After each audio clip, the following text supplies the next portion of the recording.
Tonga teny antoerana moa ny CST Ramasy Adolphe sy ny mpiaro ny zon'ny mpanjifa io marain'io ary nanambara fa angataka fihaonana amin'ny tompony andraikitry ny Madarela entina iarovana ny zony ireo mpivarotra ireo. Eo amin'ny tontolon'ny fahalemana indray kosa nahazo fitaovana vaovao manaraka ny teknôlôjia farany kosa ny mpitandro ny filaminana eto amintsika mba ahafahan'izy ireo mandrindra araka ny tokony ho izy sy mifehy ny fandriam-pahalemana.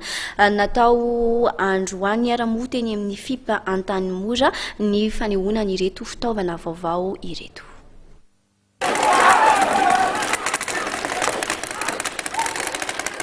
Naseho tamin'ny mpitandro filaminana ahitana ny polisy pirenena, ny miaramila ary ny gendarmerie pirenena androany teto amin'ny FIP Antanimora ny fitaovana vaovao entina mifehy ny fioaram-pefy sy mifehy ny fandriam-pahalemana mandritra ny fotoana isy ny fihetsiketsem-bahoaka.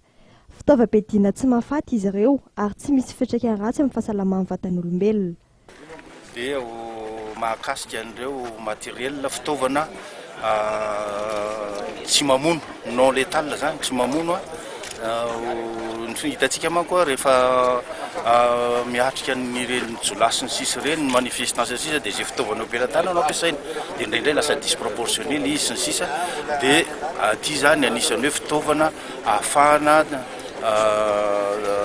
atao hoe mba proportionnel zany le réponse avy aty amin'ny force de l'ordre rehefa misy ny hetsika ataon'ny olona zany ka mety manohitohina ny filaminana.